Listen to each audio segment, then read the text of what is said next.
খুলনায় মেয়ের প্রেমের সম্পর্ক মেনে নিতে না পেরে ১৬ বছরের কিশোরী আরফানা হোসেন নির্জনাকে হত্যা করেছে বাবা ও মা। হত্যার পর মরদেহ প্লাস্টিকের বস্তায় ভরে নগরীর প্রান্তিক আবাসিক এলাকার একটি সড়কে ফেলে রেখে ঘটনাটি ভিন্ন খাতে প্রবাহিত করার চেষ্টা করা হয়। তবে মাত্র ৩৬ ঘন্টার মধ্যে হত্যার রহস্য উদ্ঘাটন করেছে খুলনা মেট্রোপলিটন পুলিশ। সকালে সংবাদ সম্মেলনে এসব কথা জানান কমিশনার মোহাম্মদ জাহিদুল হাসান।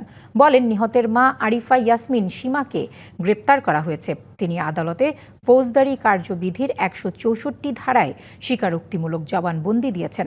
অভিযুক্ত বাবা আলিম হোসেন আকাশকে গ্রেপ্তারে অভিযান চলছে। পুলিশ জানায়, মেয়ের বিভিন্ন ছেলের সঙ্গে প্রেমের সম্পর্ককে কেন্দ্র করে পরিবারে দীর্ঘদিন ধরে বিরোধ চলছিল।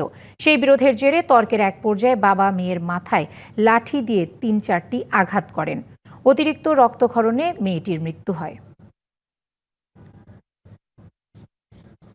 তার মেয়ে বিভিন্ন ছেলেদের সঙ্গে অবৈধ প্রেমের সম্পর্ক গড়ে তোলে, যার ফলশ্রুতিতে তাদের মধ্যে পারিবারিক কলহের সৃষ্টি হয়।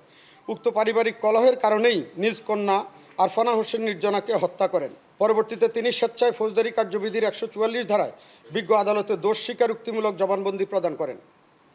এ ঘটনায় জড়িত অপর আসামি মোহাম্মদ আলিম হোসেন আকাশকে গ্রেপ্তারের লক্ষ্যে পুলিশি অভিযান ও তদন্ত কার্যক্রম অব্যাহত রয়েছে। হিউস্টনে রকিং টেস্টি, সীমানা ছাড়াও নিজেকে হারাও।